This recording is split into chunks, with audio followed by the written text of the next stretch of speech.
Hi, this is Rick Brandenburg for Turf Bugs and Rock and Roll, and I'm sitting around on a nice November day reading my latest issue of American Entomologist, and I know that many of you watching this wish you had access to this journal because it creates endless hours of enlightening reading that makes you the hit of all the parties.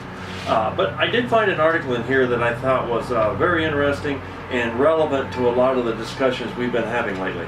So we've been talking a lot over the last several months on Turf Bugs and Rock and Roll about how do you know that the information you get is reliable, how do you know it's accurate, how do you know it's truthful, and all those sorts of things.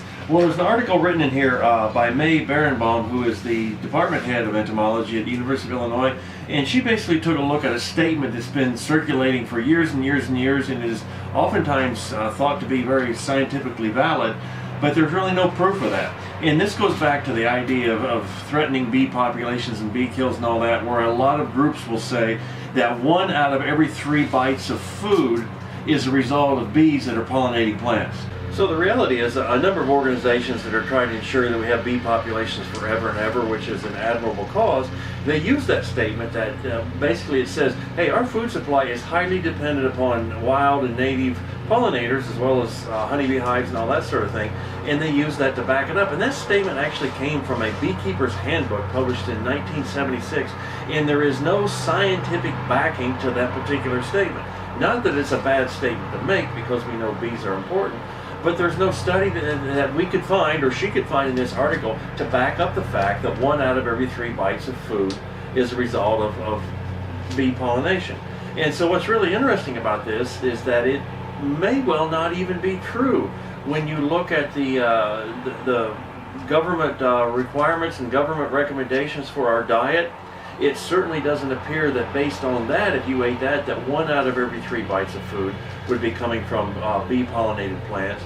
And then when you take what people really eat, then it makes it even less likely that 1 out of every 3 bites of food comes from bee pollinated plants as a result of bee pollination.